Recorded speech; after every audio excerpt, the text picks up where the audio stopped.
Even though he didn't get too much screen time, there are still some very interesting aspects to Tem's character that warrants him getting his own short video. I mean, like, very short, because, yeah. What is there to talk about with Tem? All that's really to him is just dead. Yeah, but surprisingly, there actually are a few things. This was going to be part of the video, but then it got a little too big and I decided that I was going to make it its own video. So spoilers for chapter 1 and on. Okay, yeah, that doesn't work. Spoilers for chapter 71 of Beastars and on. So with that out of the way, Tem! Welcome to episode 2 of my Murder Solution series. Last episode we covered Goheen, and now we are slowly transitioning into the actual, murder. This is also episode 3 of my Tragic Side Story series. After this, the Riz video will eventually be coming, but first, I'm going to be doing a broader overview of the Murder Solution arc in the form of my next video after this one, called What Makes an Arc Great. It will include Yorknu and Arlong Park 2, and I need VAs for Nami, Arlong, Belmare, Karapika, and Uvo. Join my Discord server for more details. Anyway, back to Tem. There are two possible versions of him that exist. One who hates Riz, and one who embraced Riz to the bitter end. The reason why I said possible is because the one that was friendly with Riz could have been an illusion in Riz's mind, but we don't exactly know. We see the same scene twice, one at the very beginning of the series, and one during the Murder Solution arc through Riz's perspective. I'll just break this video down into two sections. One with the original version of Tem, and one with the probably canon one. Let's start out with the original one. So what we do know, not that much. This version of Tem is known for a few small things. His murder was supposed to be an initial tone setter for the tense divide between the carnivores and herbivores of this world that we would be seeing throughout the series. This version of Tem despises carnivores and sees them as the inferior species. He's quite harsh about it, which is actually quite different from the other version of Tem. In the end, this Tem died with many regrets, and his dying message was pretty sad actually. It was changed to "You carnivores are all monsters" in the anime, which I mean kind of kills the impact that his last line in the manga had a bit, but it overall strengthens the tone of the divide anyway, so it works out. Well, it works out for season 1 of the anime, but not for what actually happened. Anyway, before I get on to the other Tem, some miscellaneous facts. There's not much. He had a crush on Els from the drama club, but unfortunately, he never got to confess his love while alive. He was playing one of the leads in the Adler play, but he's not anymore because he's dead. Also, him and Lugosi were buds. Yeah, that's kind of it. But now for the whole reason why I wanted to make this video in the first place. Tem in the Murder Solution arc. So the beginning parts of Riz's flashback about Tem, I believe are definitely true. Nothing seems too exaggerated in them, so I'm pretty sure that what we saw in the first half is actually what happened. So this version of Tem's character is honestly pretty cool. Tem doesn't give a fuck what people think about him, and he'll say whatever he wants to say, but the things he has to say are really nice. I mentioned in the Goheen video how many herbivores don't want to embrace carnivores for who they are, especially not the bad parts. Tem is the complete opposite of that though. He knows that carnivores can be scary and have instincts that make them want to eat herbivores, so he's not going to act like he isn't aware of that. Tem's first interaction with Riz was calling him scary, but not in a mean way. He meant that as a trait that Riz has that, sure, may seem bad in the eyes of other herbivores, but shouldn't be seen as a bad trait in general, according to Tem. Tem is an open book. He doesn't hide anything about himself because he doesn't feel the need to, and he feels that other people should do the same. He doesn't see any of Riz's carnivorous traits as a bad thing because that is just simply who he is, and he can't change that fact. Tem even wants Riz to be open about the fact that he takes strength reduction pills because he feels that people in the drama club won't look at Riz differently for it. Tem being the only person who could be open with Riz about his darker traits made him feel light. See, when it comes to someone who always speaks their mind, they can come off as unlikable, but with Tem, he never really had anything bad to say, and so him and Riz got along. Because Riz didn't have to hide who he really was from everyone else when he was with Tem, the painful symptoms from his pills went away. But Tem's comfort around Riz gave Riz a different idea that kinda strayed off from what Tem was originally implying. Tem was always trying to tell Riz that the fact that he has to take strength reduction pills shouldn't be a thing that he should be ashamed of, not to stop taking them altogether. Riz decides to do that, and the fateful night happens. Alright, quick warning. This scene is a little graphic, so if you want to skip it, the next section starts directly after this dub scene ends, so you could just jump to that.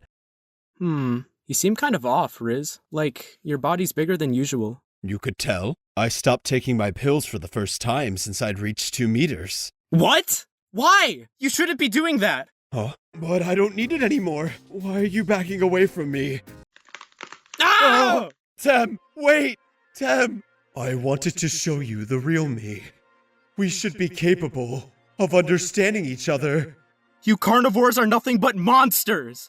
When Tem said that, his eyes were the most beautiful and compassionate eyes I had ever seen. That's why you don't have to hide anything from me. We're best friends. What? Well, of course. Your monster strength is one of the many great things about you. I'll accept every part of you, Riz. You don't have to suffer anymore. Tem.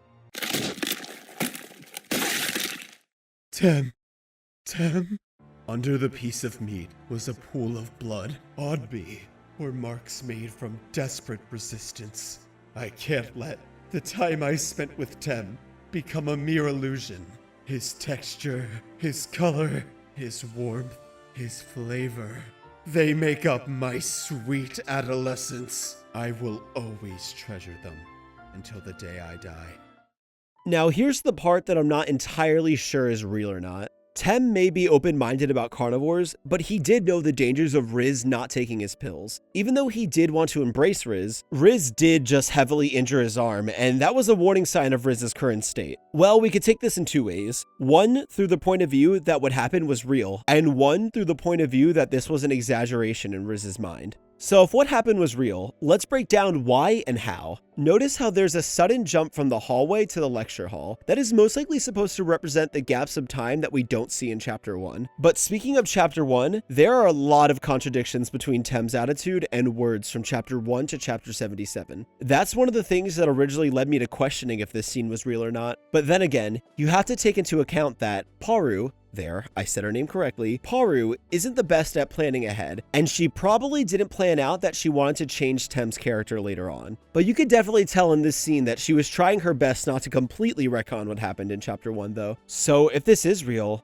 damn, it hurts. Tem is a really great guy. He was about to die, but he still wanted to embrace his friend for who he was. That takes devotion. He knew the dangers of hugging Riz, but that didn't stop him. And sadly, it got him killed. It's tragic for two reasons. Tem wanted to accept Riz for every part of him, and sadly, it got him killed. And Riz just wanted to be himself, but it brought out a murderer within him. I talked about this more in the first episode, but yeah, the story of carnivores and herbivores trying to coexist in this world is a harsh one. It can be very challenging trying to defy the laws of nature in this world, and it's so terrible that this friendship had to end in death. Even though this scene had to do some retconning, it gave Tem's death so much more emotional weight because we got to know more about him and his relationship with Riz. Now to finish off, let's talk about the possibility that this scene could have been an exaggeration in Riz's mind. Admittingly, this does go along with Tem's character of wanting to embrace all the traits of carnivores, but at the same time,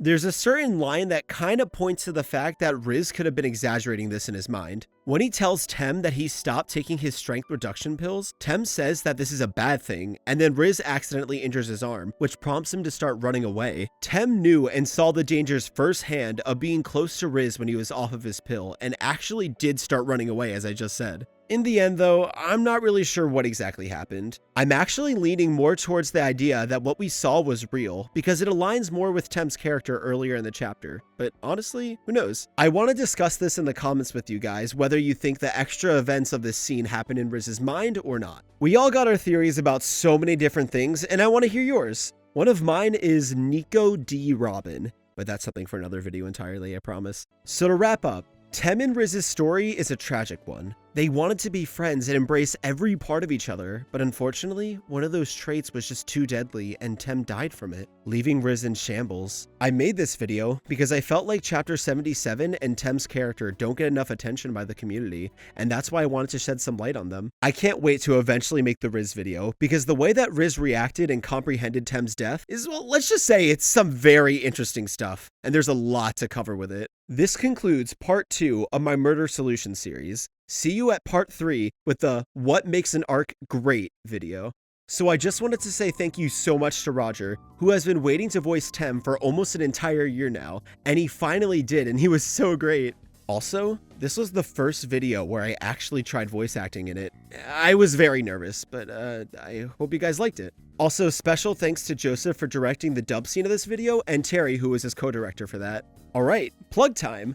Follow my Twitter and join my Discord server. Remember, I do need VAs for my next video, so join my server for more details. As always, here are my patrons. Thank you guys so much for all of your support. So the next episode of the podcast will be out this weekend, and speaking of which, here is a little ad for my friend Avi. She draws all the icons for the podcast, and her art is amazing, and it just so happens that her commissions are open. Here are her commission prices. I linked her Twitter in the description for more info.